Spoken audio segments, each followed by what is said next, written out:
Film की शुरुआत में हम मैक्स को देखते हैं जिसकी जिंदगी पूरी तरह बर्बाद होती है। दिन भर नशा करता है और रात को दीवारों पर ग्राफिटी बनाता है, पेंटिंग्स, तस्वीरें वगैरह। अब उसकी जिंदगी ऐसी क्यों हुई है, जानने के लिए हमें उसके बचपन में जाना पड़ेगा। मैक्स एक फॉस्टर बच्चा था, मतलब एक कपल ने उसे गोद लिया था। उस कपल ने और भी बच्चे गोद लिए हुए थे। इन्हीं बच्चों में से मैक्स का सबसे खास था एक लड़का। भले ही उनका खून का रिश्ता नहीं था, लेकिन मैक्स के लिए वो सगे भाइयों से भी बढ़ के था। दोनों एक दूसरे के बिना रह नहीं सकते। फिर एक दिन ऐसा हुआ जब दोनों को अलग होना पड़ा, क्योंकि मैक्स के उस सुतेले भाई को पढ़ाई के लिए शहर से दूर कॉलेज जाना था। इस बात से मैक्स बहुत ज्यादा दुखी हो गया था। तब उसका भाई समझाता है कि मैं मिलने आता रहूंगा और 4 साल बाद हम दोनों साथ रहेंगे। मैं फिर तुम्हें कभी अकेला नहीं छोड़ूंगा। जो सुनकर मैक्स को तसल्ली मिलती, लेकिन उसके कॉलेज जाने से कुछ दिन बाद ही मैक्स ने अपने माँ बाप को रोते हुए देखा, क्योंकि उसके भाई ने अपनी जान ले ली थी। उसने एक नोट भी छोड़ा था जिसमें लिखा था कि मुझसे अब और नहीं हो रहा। और यही वो पल था जहाँ से मैक्स की जिंदगी पूरी तरह से बदल गई। और क्योंकि वो काफी अच्छा पेंटर था,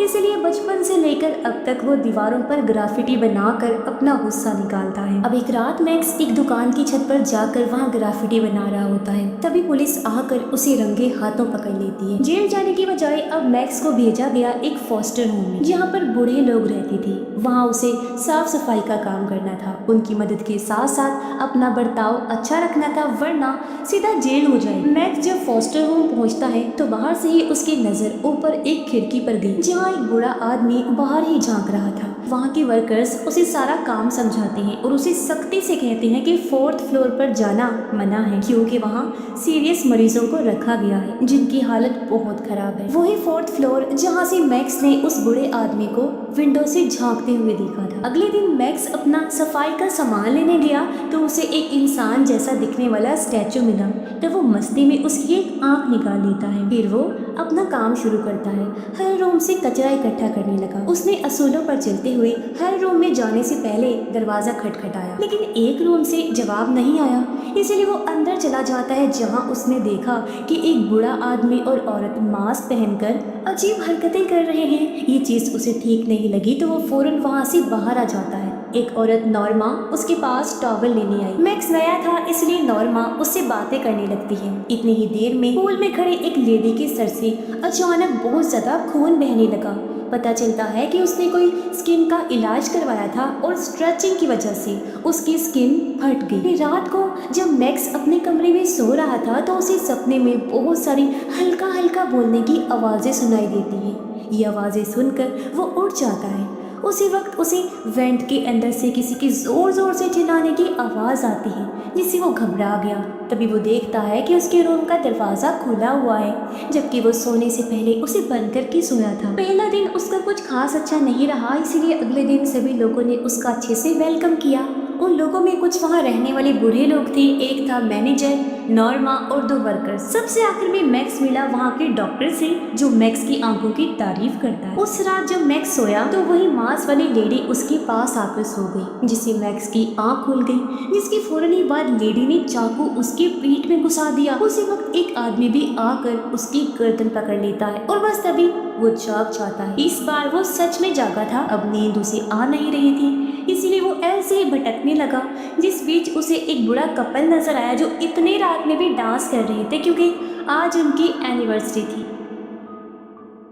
मैक्स जाने लगा तो उसे वेंट में से दोबारा किसी के चिल्लाने की आवाज आई। तभी उसके पास आ गई नॉर्मा, जो उसे अपने रूम में ले जाती है। रूम में मैक्स को एक छोटा सा कप पड़ा हुआ मिला, जिससे उसको लगा जैसे मैंने वो कप पहले कहीं देखा है। नॉर्मा ने बताया कि ये मेरे दोस्त ने बनाया था, जो यहीं पर रहती थी, पर कुछ साल पहले ही उसकी मौत हो गई। फिर जब वो अपने काम पर लगा तो उसे एक बार फिर वेंट में से चिल्लाने की आवाज आई, और इस बार वो खुद को रोक नहीं सका। लिफ्ट से ऊपर जाने लगता है, लेकिन 4th फ्लोर का एक्सेस उसके पास तो था नहीं, इसीलिए वो सीढ़ियों से पहुंच जाता है। दरवाजों के लॉक तोड़ने में तो वो पहले से ही माहिर था, इसीलिए आराम से दरवाजा खोलकर अंदर गया। अंदर जाकर वो देखता है कि कई सारे बीमार बूढ़े लोग व्हील चेयर्स पर बैठे हुए थे, जिनके सामने टीवी को ऑन करके रखा गया था। वो सब एकदम जैसे बेसुध, दुखी, बेजान से नजर आ रही थी। पता नहीं उन्हें क्या बीमारी थी, लेकिन उनकी आंखों से खून टपक रहा था, जैसे वो खून के आंसू रो रही हो। जो आदमी मैक्स को विंडो में दिखाई दिया था वो भी वहीं पर बैठा था और मैक्स को देखकर वो चिल्लाते हुए आया और उसके ऊपर झपट पड़ता है।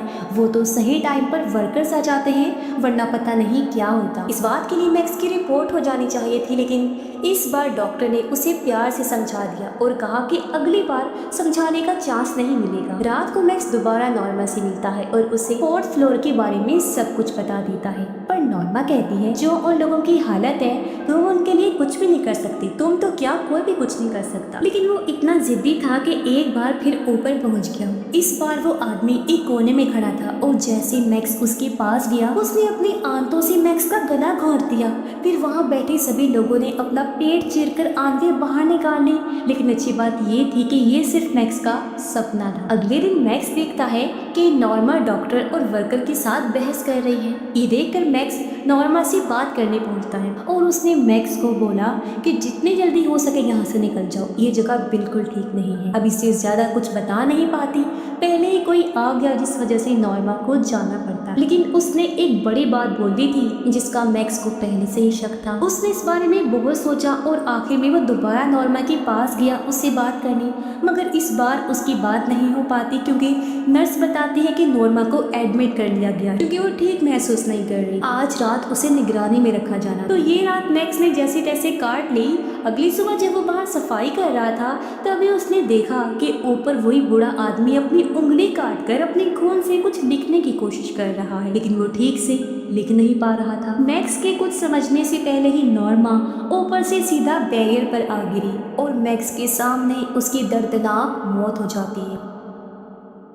डॉक्टर बताता है कि नॉर्मा ने खुद अपनी जान ली है। उसके रूम से एक नोट मिला जिसमें उसने लिखा था कि वो अपने बेटे से मिलने जा रही है, यानी मरने जा रही है। नॉर्मा के गुजर जाने के बाद मैक्स बहुत दुखी हो गया था क्योंकि यहाँ पे वही उसकी असली दोस्त बनी थी, जबकि मैक्स के सपने अब भी जारी थे। पर इस रात जब वो उठा तो दरवाजे के पास उसे एक यूवी लाइट रखी हुई है। उस लाइट को ऑन किया तो देखा कि दीवार पर उसके लिए एक मैसेज लिखा हुआ था, फाइंड द मार्क्ड वन, यानी निशान वाले इंसान को तलाश करो। ये पढ़ते ही मैक्स ने तलाश शुरू कर दी और सबसे पहले वो गया मैनेजर के रूम में, जिसकी गर्दन पर उसे एक्स का निशान मिल जाता है, यानी कि मैनेजर भी मार्क 1 में से एक था। अब मैक्स ने नोटिस करना शुरू किया कि वहाँ पे कई सारे लोग बार बार अपनी गर्दन पे हाथ लगाते हैं और जो भी लोग हाथ लगाते हैं इसका मतलब है कि उनकी गर्दन पे वही मार्क है, कोई निशान बना हुआ। अब मैक्स चोरी छुपे नॉर्मा के रूम में पहुंचा कोई सुराग ढूंढने। नॉर्मा के सामान में उसे मिली उसी की बनाई हुई आधी पेंटिंग, वो छोटा कप और नॉर्मा की डायरी जिसमें आखिरी नोट था कि मैक्स को यहाँ के खतरे के बारे में बताना होगा। वो लोग रात में आते हैं अपनी सर्जरी वाली चीज़ों, सुइयों और कुत्तों के साथ हमें बदलने के लिए। क्या अगला नंबर मेरा है या फिर मैनेजर का? इससे मैक्स को पता चल गया कि मैनेजर को भी खतरा है। वो जल्दी से उसके पास पहुंचा तो उसने देखा कि मैनेजर खुद अपने दांत उखाड़ रहा है और ये भी उन्हें बीमार लोगों की तरह लगना शुरू हो गया है। मैक्स ने जल्दी से मदद बुलाई और डॉक्टर ने मैनेजर का इलाज करके उसे ठीक कर दिया। अगर मैक्स ना पहुंचता तो बहुत ज्यादा देर हो जाती। अब मैक्स ठान लेता है कि सबसे पहले वो डॉक्टर के बारे में पता लगाएगा। तो उसने डॉक्टर के बारे में थोड़ी रिसर्च की तो उसे पता चला कि डॉक्टर को एक हॉस्पिटल से निकाल दिया गया था किसी खतरनाक आंखों की सर्जरी और थेरेपी की वजह से, जिसका दिमाग की उम्र के साथ ताल्लुक होता है। मैक्स उसके बारे में पढ़ ही रहा था कि तभी उसकी स्क्रीन पर ढेर सारे नोटिफिकेशन आने लगी, जिसके साथ ही सॉफ्टवेयर डाउनलोड हो गया और एक लाइव टेलीकास्ट चलना शुरू हो जाता है। इसमें एक लड़की थी जिसके चेहरे की हालत काफी बिगड़ी हुई थी। वो लड़की कुछ बात करना चाह रही थी लेकिन तभी कनेक्शन कट गया और एक बार फिर ऊपर से चिल्लाने की आवाज आने लगती है। अब इस होम का राज जानने के लिए मैक्स ने कई सारे छोटे कैमरास ऑर्डर किए और एक एक करके उन्हें कई सारी जगह पर छुपा दिया, जिनकी फुटेज वो सीधा अपने रूम में देख पा रहा था। और उनमें कुछ ऐसे कैमरास भी थे जो मार्क वाले लोगों को पहचान सकती थी क्योंकि शायद इन्हीं की जान को खतरा। उस लाइव स्ट्रीम वाली लेडी से भी मैक्स की बात हुई जिससे पता चला कि उसी लेडी ने वो यूवी लाइट मैक्स के रूम में रखी और वो मैक्स को देख सकती है, यानी उसके पूरे रूम को। ज्यादा कुछ उसने बताया नहीं क्योंकि उसकी खुद की जान भी खतरे में थी। उसने बस इतना बोला, हेल्प मी हेल्प देम, मेरी मदद करो और उनकी मदद करो। इससे पहले वो बाकियों को भी मॉन्स्टर बना दी। नॉर्मा कुछ ज्यादा जान गई थी इसलिए उसे रास्ते से हटा दिया गया, वैसे ही तुम्हें भी हटा देंगे। करेंगे। बस इतनी जानकारी वो दे पाती है। अभी कैमरा में मैक्स को नजर आया कि वो 4th फ्लोर वाला बूढ़ा आदमी बाहर निकल चुका है और कैमरा के साथ थोड़ी छेड़छाड़ करके वो आगे बढ़ जाता है। फिर देर रात को मैक्स देखता है कि एक निशान वाले आदमी को बेसमेंट में ले जाया जा रहा है, जहाँ पर एक आदमी पहले से ही मौजूद है जिसके पास डॉग भी है। अब उनके पीछे पीछे मैक्स भी नीचे पहुंच गया, पर वो कुछ देख नहीं पाता। बस उसे इतना पता चलता है कि डॉक्टर किसी तरह की भयानक सर्जरी कर रहा है। इतने में उस कुत्ते वाले आदमी ने मैक्स को देख लिया, इसलिए वो फौरन भागकर ऊपर अपने रूम में वापस आ जाता है।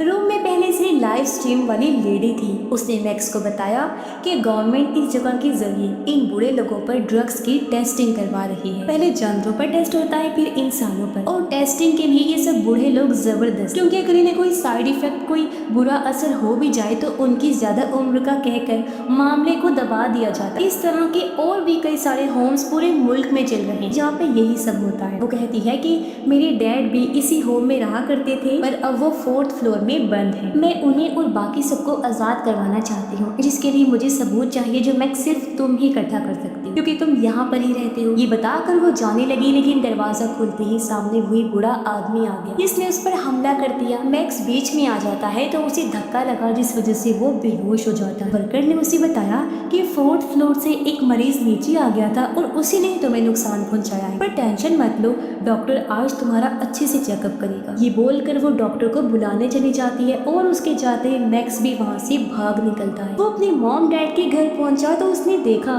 कि पेरेंट्स ने 2 और बच्चों को गोद ले लिया है। अब यहाँ पर मैक्स की माँ उसका हाल चाल पूछ रही थी, जिसमें उसने वही लाइन बोल दी थी जो नॉर्मा बोलती थी, a heart knows a heart, जिसका मतलब था कि मैक्स के पेरेंट्स का भी वहाँ से कोई लेना देना जरूर था। इसके बाद मॉम डैड दोनों जज से मिलने जाते हैं ताकि मैक्स को कोई भारी सजा न हो जाए, और उनके जाने के बाद मैक्स ने पूरा घर छानना शुरू कर दिया, लेकिन उसे कुछ नहीं मिलता।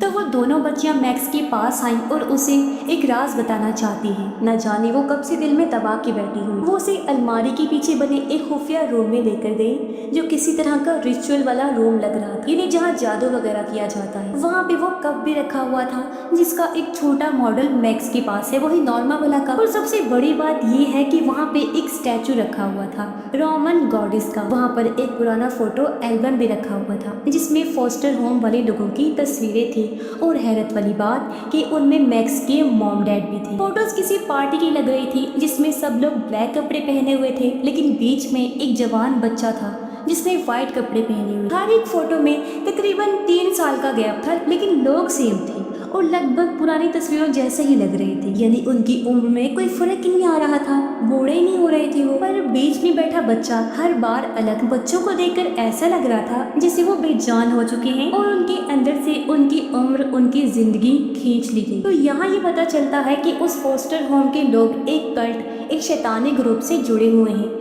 जो रोमन गॉडेस की पूजा करते हैं ताकि जवान रह सके। हर कुछ सालों में वो किसी जवान बच्चे की जिंदगी ले लेते हैं। मैक्स को असली झटका तब लगा जब उसे पता चला कि मेरा सौतेला भाई भी उन्हीं बच्चों में शामिल। उसने अपनी जान नहीं ली थी, बल्कि उसकी मॉम डैड और बाकियों ने उसकी जिंदगी भी कुर्बान कर दी थी यहाँ लाकर। उसके मॉम डैड बच्चों को इसीलिए गोद लेते हैं ताकि जब वो जवान हो तो ये उसकी जवानी खींच सके। और जो 2 नई बच्चियां आई हैं उनके साथ भी यही होने वाला है, पर मैक्स ने सोचा कि मैं ये नहीं होने दूंगा और सीधा वो उस होम में पहुंचा। फिर 4th फ्लोर पर जाकर उस बूढ़े आदमी के पास आया, क्योंकि वो जान चुका था कि वो बूढ़ा आदमी और कोई नहीं बल्कि उसका भाई है। उसके भाई ने उस दिन उस पर अटैक नहीं किया था, बल्कि उसे बचाने की कोशिश कर रहा था। 4th फ्लोर पे जितने भी पेशेंट्स बंद हैं, ये सब वही जवान बच्चे हैं जिनकी जवानी खींच ली गई। अब उनकी कुछ ऐसी हालत हो चुकी है कि उनकी जिंदगी अंदर से खत्म है। बहुत कम उम्र में ही वो बूढ़े हो चुके हैं, ये कुछ बोल भी नहीं पाते। इसलिए उस दिन इसका भाई अपने खून से लिखने की कोशिश कर रहा था। अब मैक्स उन सब के लिए कुछ कर पाता उससे पहले ही वर्कर आकर उसे पकड़ लेता है। फिर जब उसकी आंख खुली तो वो खुद को उन्हीं लोगों के बीच सफेद कपड़ों में बैठा हुआ पाता है, यानी इसकी बारी आ गई थी 4th फ्लोर पर जाने की। अब पता चला कि लाइव स्ट्रीम वाली औरत ने जो बातें बताई थी वो सब भी झूठ था, क्योंकि वो खुद यहाँ के डॉक्टर की वाइफ थी, यानी कि गवर्नमेंट की टेस्टिंग वाली बात झूठ है, कोई मार्क 1 नहीं है। और अब हम ये जान लेते हैं कि आखिर ये सब जवान कैसे रहते हैं, मतलब कि लगते वो बूढ़े ही हैं, लेकिन यहाँ से उनकी उम्र ऊपर नहीं जा रही। ये कई सालों से ऐसे ही है, किसी की उम्र 109 साल है, किसी की 114, किसी की 128 तो किसी की 193। अब ऐसे जवान बने रहने के लिए उन्हें चाहिए होता है इन बच्चों का नेक्टर, जो आँख के पीछे वाले हिस्से में बड़ा लिक्विड होता है। इसे जवानी का जरिया माना जाता है, जो उम्र के साथ साथ कम होता जाता है। इसीलिए ये सब जवान बच्चों की आंखों से वो नेक्टर निकाल कर पीते हैं ताकि जवान बने रहे। जब से मैक्स इस होम में आया है तब से हर रात उसकी आंख से नेक्टर निकाला जा रहा है और उसे पता भी नहीं। तभी तो हर रात वो अचानक से जाग रहा था और जो सपने उसे दिखाई दे रहे थे वो सपने भी नहीं थे बल्कि यादें थी। ऐसे ये धीरे धीरे नेक्टर निकालते रहते हैं, लेकिन जब उनकी इंजॉयमेंट पूरी हो जाए या फिर बच्चे को उनकी असलियत का पता चल जाए तब ये एक साथ सारा नेक्टर निकाल कर उस बच्चे की सारी एनर्जी, जिंदगी, जवानी खींच लेते हैं और उसे ऐसा बना देते हैं जैसे वो बेजान हो, बूढ़ा हो। फिर वो 4th फ्लोर पर सड़ता रहता है और उसके बाद आ जाता है नया बच्चा। आमतौर पर ये कई सालों तक एक ही बच्चे पर फीड करती रहती है क्योंकि जवान बच्चों में नेक्टर वापस बनता रहता है। डॉक्टर ने उसकी आंख से लगभग सारा नेक्टर निकाल कर उसे ऊपर भेज दिया और अब वो बार बार थोड़ा थोड़ा नेक्टर निकालते रहेंगे जैसे बाकी सब में से निकालते हैं। तभी उनकी आंखों में से खून निकलता रहता है। लेकिन मैक्स का भाई ऐसी नौबत आने ही नहीं देगा। उसने अपनी व्हील चेयर में से एक तार तोड़ी और उससे वहाँ मौजूद हर एक बच्चे की आंख फोड़कर उनका नेक्टर जमा कर लिया। फिर वो सारा नेक्टर पिला दिया मैक्स को, जिससे उसके अंदर फिर से जान आ गई, पहले से कई गुना ज्यादा। अब एक तूफान तो बाहर आ गया था और एक था अंदर मैक्स में। और जैसे बरकत ऊपर आई, मैक्स ने बार बार वार करके उसकी जान ले ली। फिर उसने औजार उठाकर वहां मचा दी तबाही। जो भी उसके सामने आ रहा था वो सबको खतरनाक मौत दे रहा था। एक एक करके उसने सबको मार डाला। उसके माँ बाप बचकर भाग रहे थे, लेकिन तूफान की लपेट में बुरी तरह आने की वजह से उनकी भी मौत हो जाती है। उन सबको मारने के बाद उसने सबकी आंखों में से नेक्टर निकाला और 4th फ्लोर वाले लोगों को पिलाकर सबको आजाद करवा दिया। फिर अपने भाई के साथ वो वहाँ से निकल जाता है। अब जिन लोगों ने बुरा काम किया था वो तो मारे गए और ये लोग भले ही ऐसे बूढ़े दिखेंगे लेकिन अंदर से ये जवान हो जाएंगे पहले की तरह। और इसी के साथ ही ये फिल्म इधर ही खत्म हो जाती है।